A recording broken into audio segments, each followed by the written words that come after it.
tudo bem? Professor Rafael de Sociologia, mais uma vez aqui com vocês e dessa vez para trabalhar um assunto muito legal, muito bacana, que é sobre cultura. A gente vai falar sobre origem, também sobre a ideia de patrimônio material e imaterial.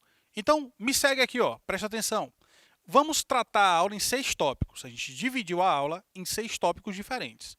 Acompanha aqui, ó. Primeiro tópico, a gente vai falar o que é cultura, qual a definição de cultura na sociologia. Depois, as funções da cultura. No terceiro tópico, vamos tratar sobre diversidade cultural. No quarto tópico, vamos tratar sobre o dinamismo da cultura. A cultura é dinâmica. Quinto tópico, vamos tratar sobre o conceito de aculturação, muito presente nos estudos sociológicos e também antropológicos. E para fechar, vamos tratar da diferença entre patrimônio material e patrimônio imaterial. Certinho? Já pegou a caneta? Já pegou o caderno? Eu espero que sim. Então anota as dicas que eu vou te dar na aula de hoje, beleza? Vamos então começar? Tá pronto? Tá pronta? Eu também tô. Vamos lá. Primeiro, cultura. O que é cultura? Antes da gente ler qualquer coisa aqui no slide, esquece aqui por enquanto, eu vou dizer o seguinte para ti. A palavra cultura é uma palavra que tem muitos significados diferentes. Ela pode assumir muitos sentidos diferentes, dependendo do contexto que você utiliza. Tá? Isso aqui que eu vou te falar daqui a pouco é só um dos conceitos, um dos significados que a palavra cultura tem. Por exemplo, se eu falo para ti que eu admiro muito alguma pessoa, eu admiro muito um professor, porque aquele professor tem muita cultura, nesse caso a palavra cultura, ela é sinônimo de conhecimento, sinônimo de inteligência, certo? Se eu falo para ti da cultura maranhense, que eu sou um grande apreciador do bumba meu boi, do tambor de crioula, da cultura maranhense, aí cultura já significa outra coisa. Já significa ali uma manifestação, festas, danças que fazem parte da identidade de um povo. Então fica ligado, fica ligada que cultura é uma expressão que tem muitos significados. Então por isso que é importante, logo no começo da aula, a gente definir qual é o significado, qual é o sentido da palavra que a gente vai trabalhar na aula de hoje. Fechado? Agora sim, preste atenção aqui, vem comigo. Cultura é tudo aquilo que resulta da criação humana. Ideias, artefatos, costumes, leis, crenças morais, conhecimentos, tudo que é adquirido a partir do convívio social é parte da cultura humana. Então, atenção, nesse sentido que a gente está apresentando, a cultura é uma atividade eminentemente humana. Significa dizer que outros animais diferentes do ser humano, por esse sentido, não são capazes de produzir cultura, não são capazes de produzir valores culturais. Certinho? Então, olha só o homem, nesse sentido, possui cultura e é capaz de produzir a cultura também e capaz de absorver os valores da cultura. A cultura é uma invenção, é uma prática eminentemente humana. A cultura faz parte da experiência humana, do ser humano, da vida em sociedade, principalmente. Certo? Só lembrando que esse é um conceito possível. Não é o único conceito, não é o único sentido que a palavra tem, mas é o que a gente vai trabalhar na aula de hoje. Fechado? Então vamos lá, vamos começar a tratar dos conceitos, das teorias de maneira mais profunda agora, de maneira mais sociológica. Seja a sociedade simples ou complexa, seja uma tribo indígena, seja a sociedade industrial capitalista do século XIX, tanto faz, todas elas possuem sua forma de expressar, de agir, de sentir, de pensar. As pessoas possuem, né, essas formas de agir, de pensar e sentir. Portanto, todas as sociedades, por mais simples que seja ou por mais complexa que seja, elas têm sua própria cultura, o seu modo de vida. Cultura também está relacionada a isso, a modo de vida, ok? Aí eu vejo, de vez em quando, algumas pessoas dizendo assim, aquele rapaz ali é um rapaz sem cultura. Olha o tipo de música que ele está escutando, né? Só que essa expressão sem cultura, ela não está correta, não. Porque todo ser humano é um ser cultural. Todo ser humano sabe falar um idioma, mesmo que não seja correto. Todo ser humano tem uma crença. Todo ser humano tem um modo de vida, certo?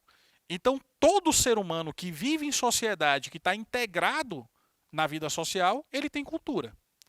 Agora, nesse sentido que você está falando de níveis de conhecimento, de sabedoria, de gosto, que é diferente um do outro, tá? Mas não é correto você dizer que a pessoa não tem cultura. Você pode chamar a pessoa de inculta, aí tá certo. Ah, aquele sujeito é um sujeito inculto. Mas não que ele não tenha cultura, que seja ausente, né? A cultura ali da vida dele, certo? Então presta atenção. E aí vamos seguir aqui, ó. Não existe cultura superior ou inferior. Isso faz parte de uma abordagem, que é uma abordagem chamada relativista, que é muito comum a partir do século XX e hoje em dia é a predominante. Antigamente, né, século XIX e tal, os intelectuais acreditavam que existia cultura superior e inferior, sim. Mas não é o que a gente acredita hoje. Hoje em dia a gente leva em conta o relativismo, o respeito à diversidade, o respeito às diferenças culturais, né? Então não tem cultura melhor nem pior, nem cultura superior ou inferior. O que existem são culturas diferentes.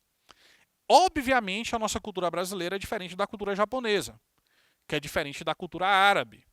Mas não quer dizer que os japoneses são superiores ou inferiores, ou que os árabes são superiores ou inferiores aos brasileiros.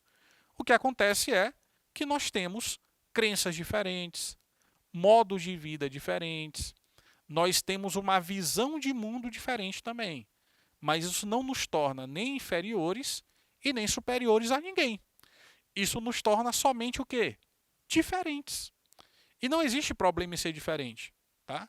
Não existe problema nenhum, porque cada um tem o seu modo de enxergar as coisas, o seu padrão de vida, a sua visão de mundo, as suas crenças, os seus valores, certinho? Então, por isso que é necessário respeitar as diferenças e não pensar nos outros, nos diferentes de nós, como inferiores e nem superiores a nós, certo? Então, é nessa perspectiva, é nessa visão sobre a cultura que a gente vai conduzir a aula de hoje e também as próximas aulas que a gente terá sobre o assunto. Fechou? Vamos lá então. Quais as funções da cultura? Você já sabe que, nesse sentido, a cultura é uma atividade eminentemente humana, que só o ser humano é capaz de produzir cultura. Só o ser humano possui cultura, portanto, nessa perspectiva que a gente está abordando, certo? Mas quais seriam as funções? Vamos devagar para a gente entender? Então acompanha aqui comigo. Primeiro, satisfazer as necessidades humanas, certo? Então a gente produz cultura como uma forma de atender, de satisfazer necessidades que a gente tenha. Exemplo, para a gente basicamente sobreviver, a gente tem que ter onde morar, onde comer, né? O que se alimentar, portanto, e também como sobreviver de certa forma, se proteger do frio, se proteger do calor, dependendo de onde você estiver. E aí para isso a gente construiu as ocas, as cabanas, as residências, né? Hoje em dia tem residência que tem piscina, por exemplo, outras não, de 2 andares e outras só de 1 andar, né? Então você tem, por exemplo, formas diferentes de se alimentar, a culinária japonesa é diferente da nossa, a forma de comer também, a utilização de talheres, né? A gente utiliza, eles não. Então isso vai sendo elaborado com o passar do tempo, em cada agrupamento humano, em cada comunidade, tribo, sociedade. Beleza? Segundo, limitar normativamente as relações sociais. Nós somos seres humanos por completo. Isso quer dizer que a gente é ser humano biologicamente e é ser humano socialmente também. E socialmente somos seres humanos porque a gente vive em sociedade. A gente se relaciona com as pessoas, a gente interage. E é preciso estabelecer normas, regras, para que essas relações aconteçam dentro de um padrão esperado e também desejado pela sociedade. Por isso que os costumes, os hábitos, os valores, até mesmo as leis, são parte da cultura, correto? Estabelecer formas de convivência e interações sociais baseadas em crenças, hábitos e costumes, que eu te falei ainda há pouco, né? As crenças são diferentes, os hábitos são diferentes, os costumes são diferentes. E todos eles integram ali um conjunto macro, um universo, que é o universo da cultura, das práticas culturais, dos valores culturais. E isso é uma ação, isso é uma conduta, isso é uma atividade eminentemente humana, certo? Então você já entendeu aqui quais as funções básicas da cultura para a vida humana, sobretudo para a vida em sociedade. A cultura possui tanto aspectos tangíveis, isso é muito importante, tá? Destaque isso aí no teu caderno. Aspectos tangíveis e aspectos intangíveis. Professor, o que é isso? O que significa tangível, intangível? Calma que eu vou te explicar. Tangível é aquilo que você pode perceber. É aquilo que é simbólico no sentido de ser visível, de ser tocável, perceptível. Intangível são coisas que você não pode tocar, não pode ver, mas que fazem parte da cultura também. São as ideias, as normas que regulam o comportamento, as manifestações de religiosidade, por exemplo, né? São formas intangíveis. Inclusive, essas ideias do que é tangível e intangível, a gente daqui a pouquinho também vai falar quando fizer a diferença entre patrimônio material e patrimônio imaterial. Tem a ver com essas ideias, tá? Daquilo que é tangível e daquilo que é intangível.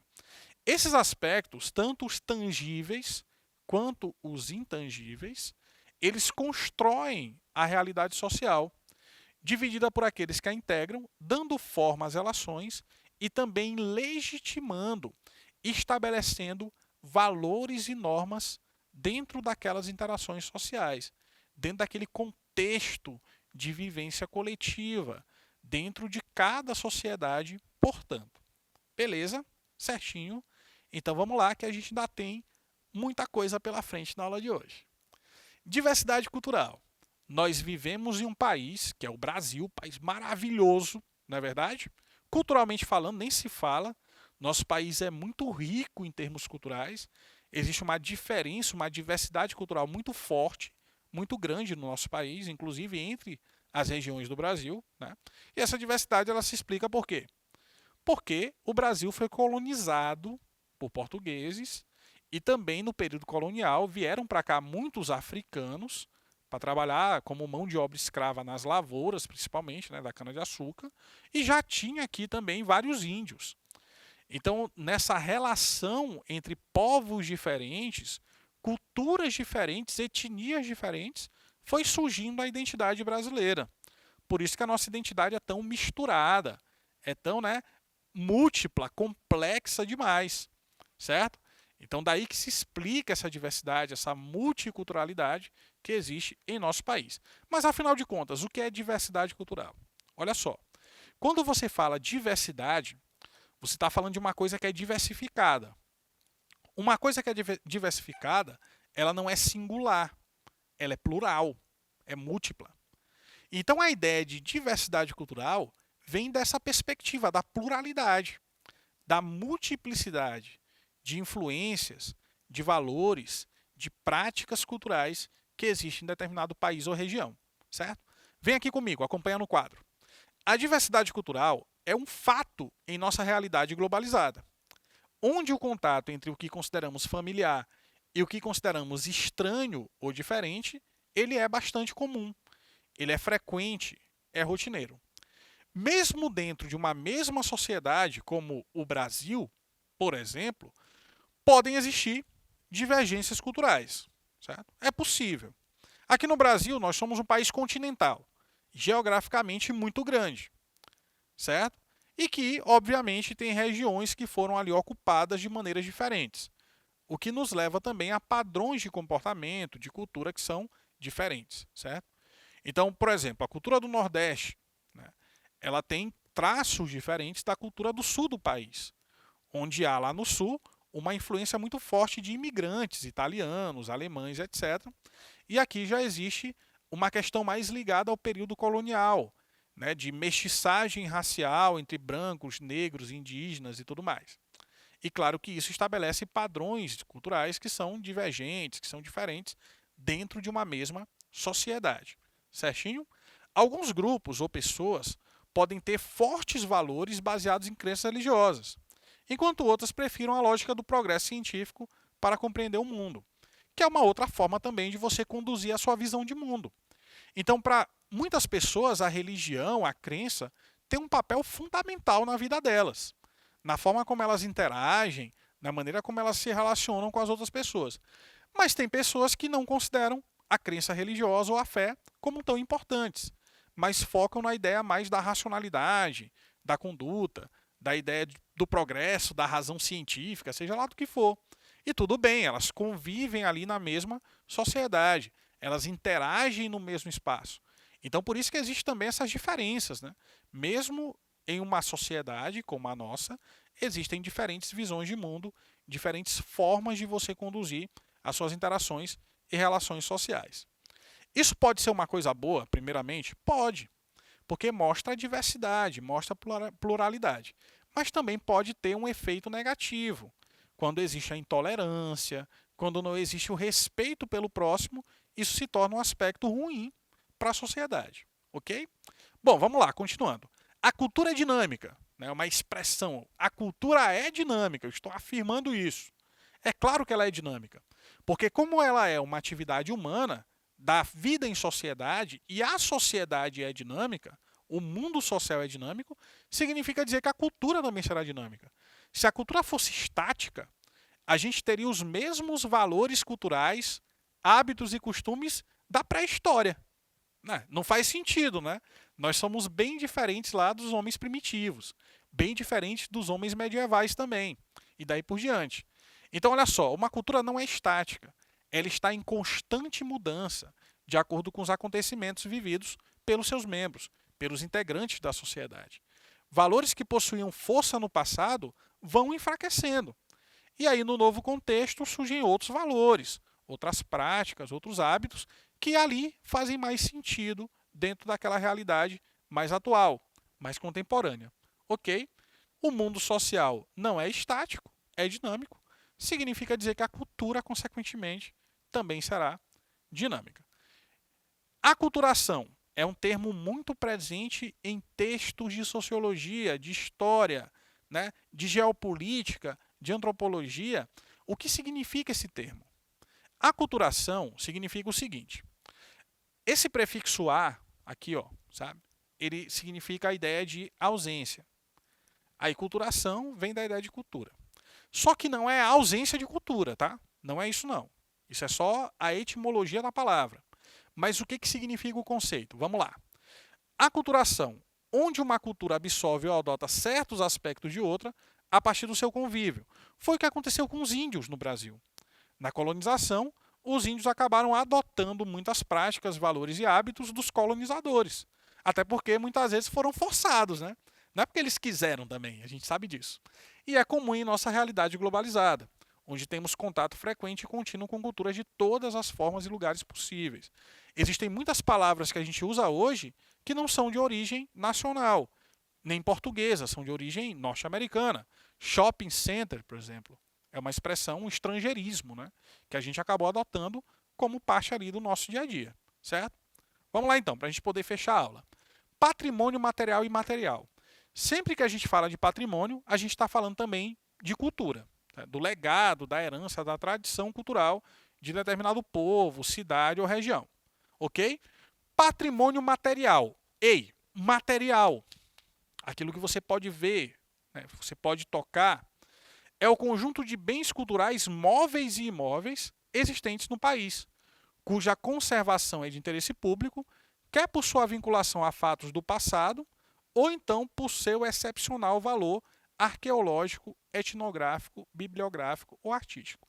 São Luís, patrimônio da humanidade, a capital do Maranhão.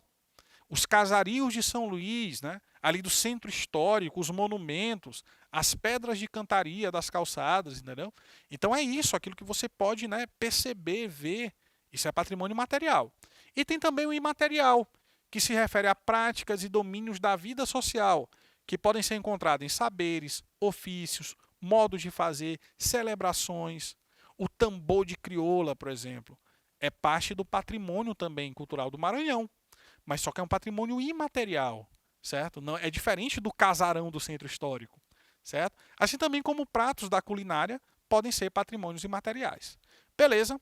E com isso a gente encerra mais uma aula de Sociologia. Espero que tenha sido boa e proveitosa para vocês e a gente se vê numa próxima aula. Tchau, tchau!